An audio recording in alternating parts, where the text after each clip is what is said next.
Should we talk about how you guys know each other? Sure.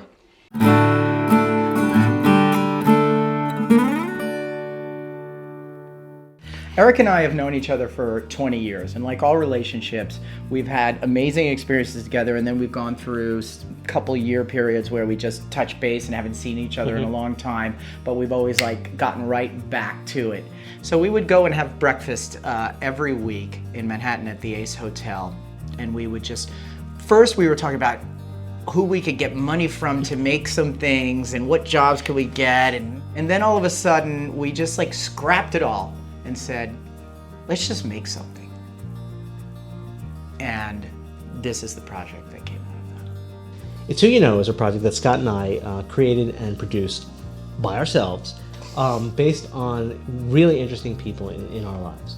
We've always joked that I know this guy who is really interesting, and Scott would say, I know this guy, and blah, blah, blah. And between the two of us, we have this really amazing circle of interesting people that we're celebrating.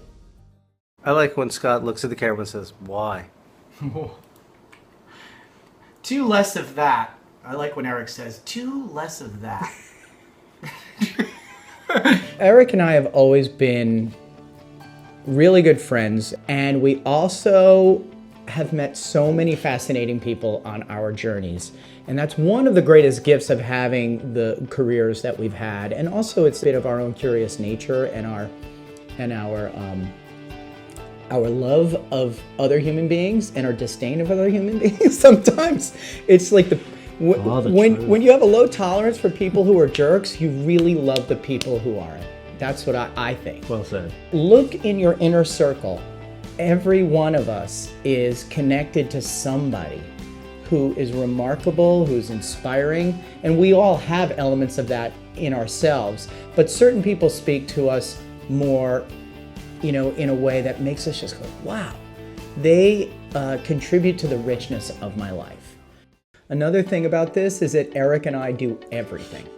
So there's an intimacy to the production, and we wanted to keep the creation of this small and intimate so that we show up and it's either our friend or one of our friends, and all of a sudden the conversation and the experience in the room is very, very different. We're a two-man crew doing all the audio, all the video, and the interviewing. And then at one point, part of the format is each piece starts off with one of us introducing our friend. So we're actually in it for like a Hitchcockian moment. Right. It's not about us. It's about us making the introductions. It's like a dinner party. You want to invite a friend and introduce them to some friends, and and who do you think of for that dinner party? That is like, oh, you got to meet this guy. He's so interesting. I want you to know him, and we think of our audience hopefully as some friends that we want to introduce our friend to. Absolutely. It's important for us to think about other human beings and be mindful of why we care about them. What's special about them, and to share that. All right. I'm hungry. Is that the whole thing? That's plenty of the whole thing. I think it's We have one more thing.